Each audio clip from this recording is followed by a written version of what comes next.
कि कोई दीवाना कहता है।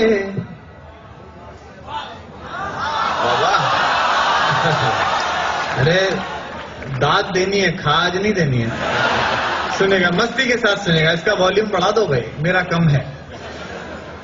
कि कोई दीवाना कहता है, कोई पागल समझता है। नौजवान दोस्त मेरा साथ दें। मैं समझ गया कि तुम हो। कोई दीवाना कहता है, कोई पागल समझता है, मगर धरती की बेचैनी को बस बादल समझता है। क्या बात है। मगर धरती की बेचैनी को बस बादल समझता है। मैं तुझसे दूर कैसा हूँ, तू मुझसे दूर कैसी है। अब दिल धड़के तो उसे तालियों में बदलना। मैं तुझसे दूर कैसा हूँ, तू मुझसे दूर कैसी है। ये तेरा दिल समझता है या मेरा दिल समझता है। ये तेरा दिल, ये इस बार के सेमेस्टर में आने वाली है। कि मोहब्बत एक एहसासों की पावन सी कहानी है। बहुत अच्छे। तुम यहाँ थे, मैं तो तुम्हें आगरा में ढूंढ रहा था। कि मोहब्बत एक एहसासों की पावन सी कहानी है। कभी कबीरा दीवाना था, कभी मीरा दीवानी है। यहाँ सब लोग कहते हैं मेरी आंखों में आंसू है। ये पंक्ति सुनना और आप तक पहुंच जाए तो सूचित करना। यहाँ सब लोग कहते हैं मेरी आंखों में आंसू है। जो तू समझे तो मोती है, जो ना समझे तो पानी है। जो तू समझे तो मोती है। और एक बात और ध्यान से सुनना, आप उस दौर में हैं जब आप विशिष्ट हैं। जीवन को इस तरह जीना कि कोई मिले कभी तो खुद से नजर मिला सको। गालिब ने कहा, यह गालिब का शहर है दिल्ली, किसी से मिलने पर शेर सुनना बड़े शायर का। मत पूछ के क्या हाल है मेरा तेरे आगे, मत पूछ के क्या हाल है। मैं आरईसी में पढ़ता था, एक सेमेस्टर छोड़कर भाग आया और यहाँ पढ़ा रहा हूँ क्योंकि मुझे लगा it's better to be a good poet than a bad engineer. अब तो मैं अपना ही भविष्य बिगाड़ रहा होता हूँ, बिगाड़ रहा हूँ, तब तो मैं देश का बिगाड़ रहा होता। तब पंक्ति पढ़ता हूँ। गालिब ने कहा, मत पूछ के क्या हाल है मेरा तेरे आगे, तू देख के क्या रंग है तेरा मेरे आगे। क्या बात। तब पंक्तियां सुनना कि समंदर पीर का अंदर है लेकिन रो नहीं सकता। लड़कों की खास बात चाहिए मुझे इस पर।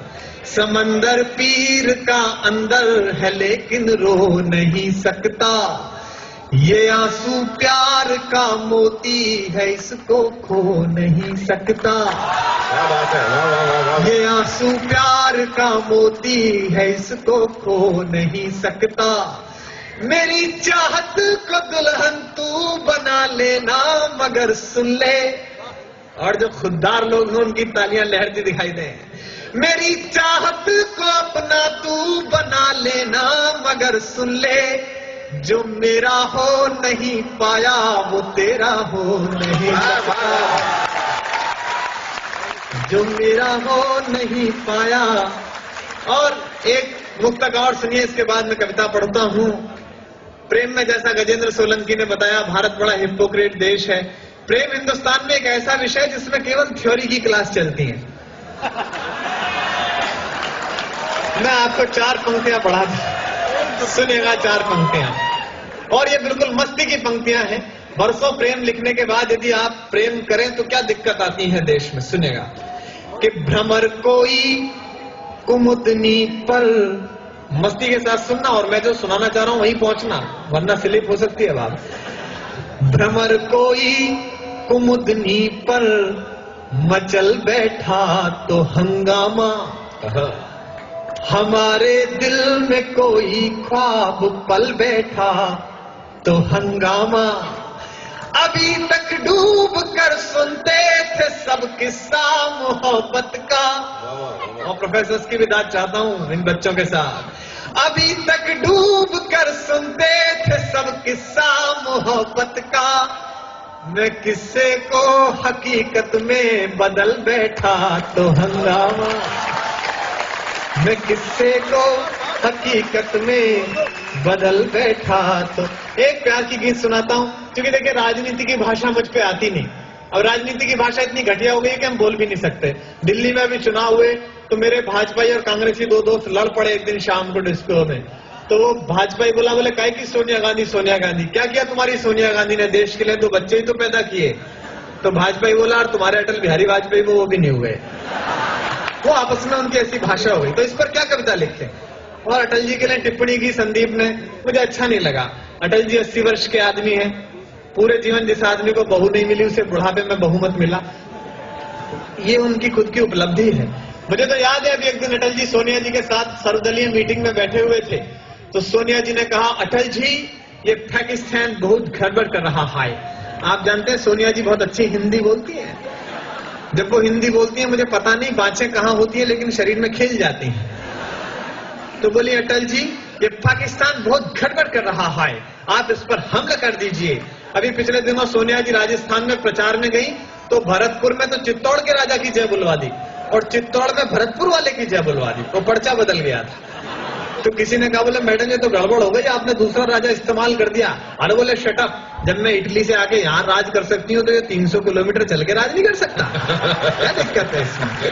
तो उन्होंने कहा कि अटल जी ये पाकिस्तान बहुत गड़बड़ कर रहा है, इस पर हमला कर दीजिए। तो अटल जी ने कहा, सोनिया जी आपकी ये बात तो ठीक है। तभी वहां टोनी ब्लेयर बैठे हुए थे।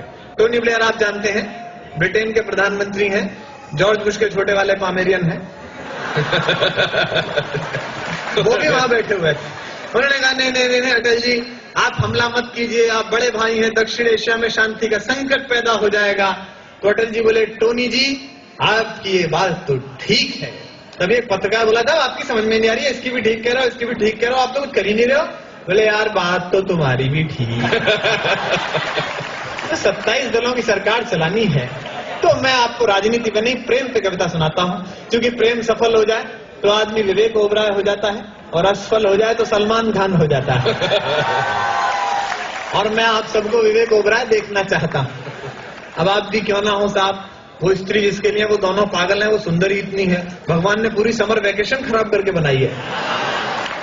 मैं तो अभी कहाँ पढ़ाता हूँ कॉलेज में, तो मेरा एक विद्यार्थी आत्महत्या के लिए चढ़ गया। गाजियाबाद में हमारे यहाँ कौशाम्बी में 12 मंजिली इमारत है, ऊपर चढ़ गया। तो उसके उनका पिता का फोन आया, बोले सर चले आइए, आपका शिष्य बहुत परेशान है, आत्महत्या करना चाह रहा है। तो मैं गया, मैंने कहा, अभिषेक बेटा नीचे आ जा, आत्महत्या मत कर, मैं तुझे वो नई वाली मोटरसाइकिल दिलाऊंगा, वो हुडी बाबा। बोला, नहीं गुरुजी मैं कूद कर मरूंगा, मेरी बेइज्जती हुई है। अरे मैंने कहा, नीचे आ जा, ओम व्यास और मैं अमेरिका जा रहे हैं इस बार स्विट्जरलैंड, तो मैं ओम व्यास के घरवाली के टिकट पे तुझे ले चलूंगा। बोले, नहीं गुरुजी इसमें तो ज्यादा रिस्क है, मैं कूद के ही मरूंगा। तो मैंने कहा, मैंने मन रखने के लिए कह दिया। अरे मैंने कहा, मैं कलकत्ता गया था तो वो ऐश्वर्या राय की माँ वृंदा राय मेरी फैन हो गई, मैं तेरी ऐश्वर्या राय से शादी करा दूंगा, नीचे आ जा। बोला, गुरुजी ऐश्वर्या राय कौन है? मैंने कहा, फिर तू कूद के ही मर जा। फिर तू कर भी क्या रहा है? मेरा कई बार मन करता है कि मैं गजेंद्र सोलंकी को उस वाली बिल्डिंग पर ले जाऊं, लेकिन डर ये है कि ये भी हो सकता है कि ये वहीं रहे और मैं नीचे आ जाऊं। ये शरीर का मामला है। तो मैं एक कविता सुनाता हूं आपको, मोहब्बत में सच की कविता, और इसमें दिल धड़के आवा मिले। पहली पंक्ति से जुड़िए, आपको मेरा नाम याद नहीं रहेगा, ये कवि सम्मेलन याद नहीं रहेगा, लेकिन इस कविता का शीर्षक पगली लड़की याद रहेगा। इसका एल्बम भी जल्दी आएगा, और इसे अब पहली बार मुझसे सुन लीजिए, अगली साल तक ये पहुंचेगी बात, आपको सुनेगा। मावस की काली रातों में दिल का दरवाजा खुलता है। ये ऐसे जैसे मैं आपके बारे में बात कर रहा हूं, चाहे T5 में रहते हो चाहे बॉय हॉस्टल में रहते हो।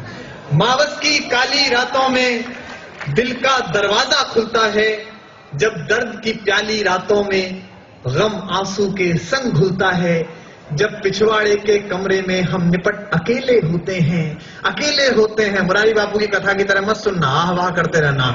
जब पिछवाड़े के कमरे में हम निपट अकेले होते हैं, अकेले होते हैं, जब घड़ियां टिक टिक चलती हैं, सब सोते हैं, हम रोते हैं। जब घड़ियां टिक टिक चलती हैं, सब सोते हैं, हम रोते हैं। जब बार बार दोहराने से सारी यादें चुक जाती हैं, जब ऊंच नीच समझाने में माथे की नस दुख जाती हैं। पंक्तियां सुनना और अगली दो पंक्तियों पर जितने भी लोग हों सबके हाथ खुलते हुए देखना चाहता हूं। जब ऊंच नीच समझाने में माथे की नस दुख जाती है, तब एक पगली लड़की के बिन जीना गद्दारी लगता है, और उस पगली लड़की के बिन मरना भी भारी लगता है। मावस की काली रातों में दिल का दरवाजा खुलता है, जब दर्द की काली रातों में